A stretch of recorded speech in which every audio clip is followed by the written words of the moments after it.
नमस्कार, आप देख रहे हैं बुलंद आवाज पूजा सिंह के साथ।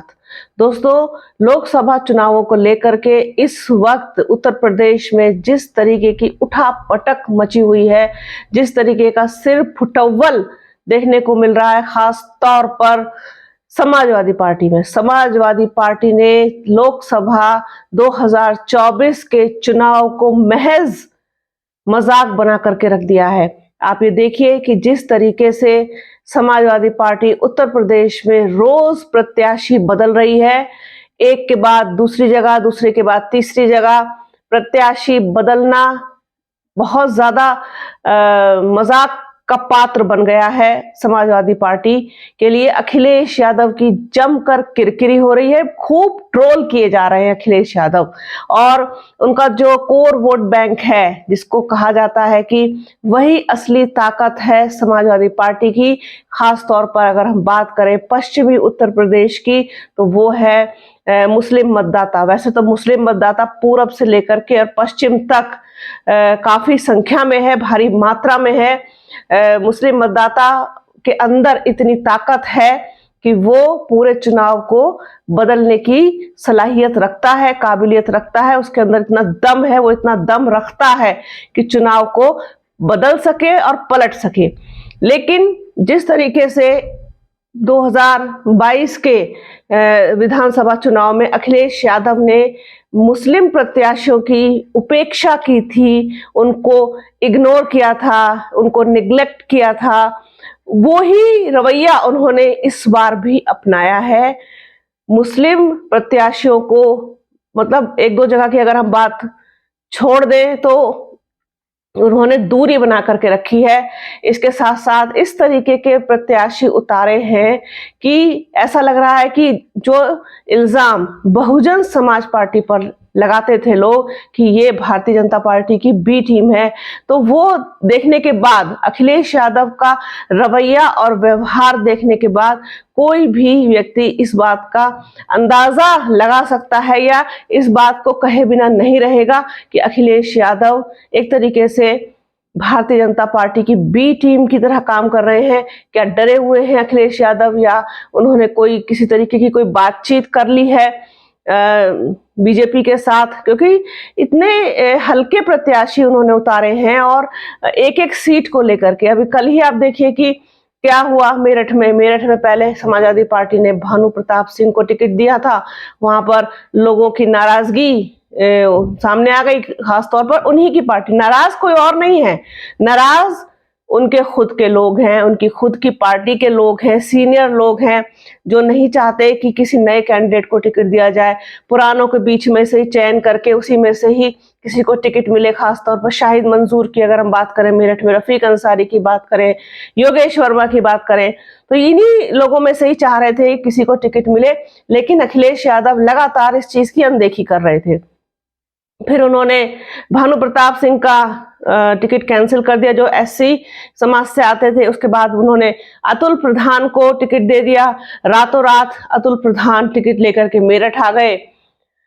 उन्होंने अपना नामांकन दाखिल कर दिया, सब कुछ कर दिया। उसके बाद कल खेल फिर पड़ जाता है, क्योंकि अतुल प्रधान को भी लेकर के एक खेमा पूरी तरीके से नाराज दिख रहा था। उनका ये कहना है कि क्या समाजवादी पार्टी में सिर्फ और सिर्फ अतुल प्रधान ही है। खासतौर पर अगर हम मेरठ की राजनीति की बात करें तो अतुल प्रधान ही जिला पंचायत में जाएंगे, अतुल प्रधान ही मेयर में लड़ेंगे, और अतुल प्रधान ही फिर विधानसभा भी लड़ेंगे, अतुल प्रधान ही लोकसभा भी लड़ेंगे। सब कुछ क्या वही करेंगे, तो बाकी दूसरे लोग क्या करेंगे? तो ये एक नाराजगी बहुत भारी पड़ती हुई दिखाई दे रही थी। सभी लोग छिटक से गए थे। शाहिद मंसूर उमरा करने के लिए चले गए, बाहर विदेश चले गए, वो मक्का में थे। और रफीक अंसारी ने पर्चा खरीद लिया था, ऐसी खबरें आई। योगेश वर्मा अलग नाराज थे। तो ये सारी चीजें शायद फिर भाप गए, जिस डैमेज को उन्होंने कंट्रोल करने की कोशिश की है। योगेश वर्मा की पत्नी सुनीता वर्मा, जो पूर्व मेयर है मेरठ की, उनको देकर के इस डैमेज को बैलेंस करने की कोशिश की है।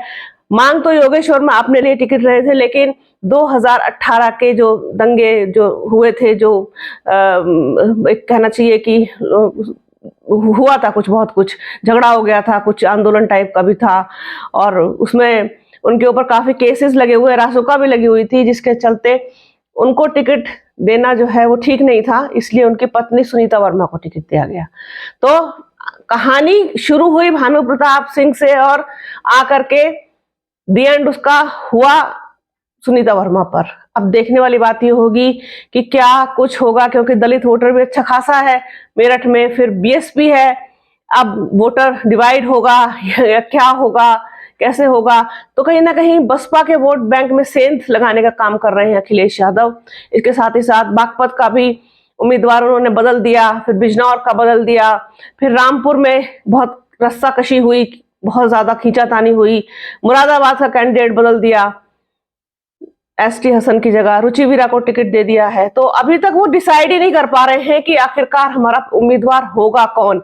मुझे लगता है कहीं ना कहीं भारतीय जनता पार्टी की राह को आसान करने का काम कर रहे हैं अखिलेश यादव, इतना कंफ्यूजन पैदा करके कि उनके पार्टी के जो लोग हैं, समर्थक हैं, कार्यकर्ता हैं, वो दम तोड़ दे पहले ही कि कुछ दम नहीं है, चुनाव एक तरफा हो गया या चुनाव दो तरफा हो गया, जैसे भी हो गया।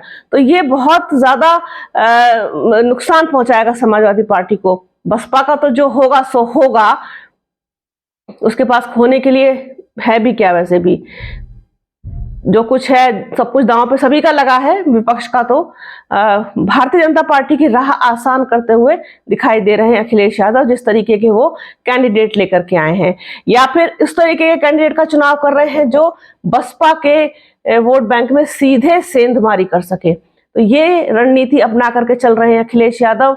और आप ये देखिए कि उत्तर प्रदेश चुनाव में हम कुछ भी अपडेट करते हैं। अभी मैंने कल ही वीडियो किया था मेरठ को लेकर के और बिजनौर को लेकर के, तो अब मैं वीडियो कर रही हूँ, कोई और भी कर रहा है, तमाम तरीके के एनालिसिस आ रहे हैं कैंडिडेट के। भाई कैंडिडेट के हिसाब से तो हम समीकरण बनाएंगे, जब तक हम कुछ करते हैं तब तक वो कुछ और कर देते हैं, तब तक वहां प्रत्याशी बदल जाता है। प्रत्याशी बदलेगा तो डेफिनेटली समीकरण बदलेगा।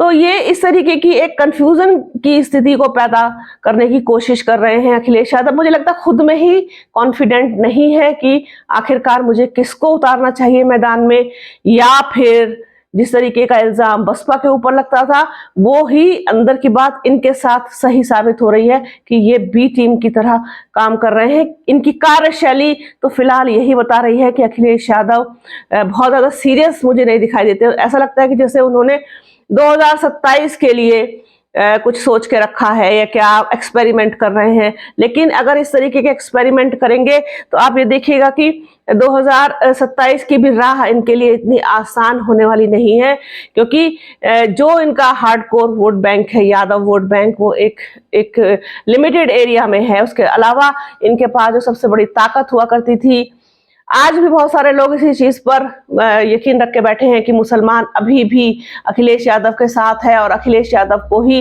वोट देगा। समाजवादी पार्टी का हार्डकोर वोटर है मुस्लिम। तो ये चीज अब मुझे पलटती हुई दिखाई दे रही, धीरे धीरे मोह भंग हो गया है मुसलमानों का इस बार अखिलेश यादव से, समाजवादी पार्टी से।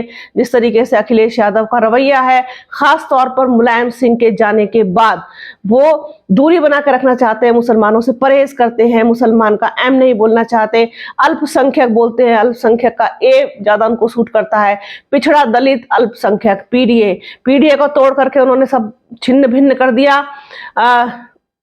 उसके जगह पर कुछ और भी उन्होंने उसको इम्प्लीमेंट करने की कोशिश नहीं की अपने पीडीए को, बल्कि पल्लवी पटेल और ओवैसी ने अपना पीडीएम बना करके इनको जवाब देने की कोशिश की है। उनका ये प्रयोग कितना सफल होगा ये तो इस इलेक्शन में पता चल जाएगा। इनसे सभी लोग तो अलग होते चले गए। आप ये देखिए, इनसे जयंत चौधरी इनका साथ छोड़ करके चले गए, इसके बाद पल्लवी पटेल चली गई, फिर उधर संजय चौहान चले गए, और आप देखिए स्वामी प्रसाद मौर्य चले गए, ओम प्रकाश राजभर चले गए। तो इनके पास बचा क्या है? इनके पास इनको लगता है कि मुसलमानों के सहारे और उनका विश्वास भी तो आप जीतने में असफल रहे हैं। आपने उनका ही क्या विश्वास जीत पाए? आप बताइए। आप टिकट नहीं देना चाहते उन्हें, आप हिस्सेदारी नहीं देना चाहते, आप उन्हें भागीदारी नहीं देना चाहते, आप खुद ही इतने ज्यादा कंफ्यूज हैं कि आपका मतदाता आपके साथ किस विश्वास के साथ आएगा। तो ये चीज थी, सोचा इसको बुलंद आवाज के दर्शकों के साथ शेयर किया जाए कि अखिलेश यादव बेहद कंफ्यूज्ड नेता हैं और उन्हें शायद खुद पर यकीन नहीं है कि मैं जो डिसीजन ले रहा हूँ वो सही है और ये कारगर साबित होगा। तो ये सारी चीजें हैं, देखते हैं आगे और क्या क्या होता है, किस तरीके से और कहीं के भी क्या भी उम्मीदवार बदले जाते हैं। इनके अंदर ही की कल है, आपस की ही कल है, कोई किसी से नाराज, कोई किसी से नाराज। अब अतुल प्रधान भी अपने मन में कसक लेके तो बैठे ही होंगे, वो कितना डैमेज करेंगे, गुजर वोट वहां का किधर जाएगा, ये सारी चीजें हैं। बहुत कुछ होगा, बहुत कुछ देखना बाकी है, जिसे हम और आप मिलकर के देखेंगे। तो बने रहिए बुलंद आवाज के साथ। हमारे चैनल को लाइक कीजिए, शेयर कीजिए, सब्सक्राइब कीजिए, बेल आइकन जरूर दबाइएगा। अपना और अपनों का बहुत ख्याल रखिए। जल्द मिलूंगी आपसे एक नए वीडियो में एक नए मुद्दे के साथ। तब तक के लिए जय हिंद। और हाँ, वीडियो को ज्यादा से ज्यादा शेयर कीजिएगा और प्लीज प्लीज पूरा जरूर देखिएगा।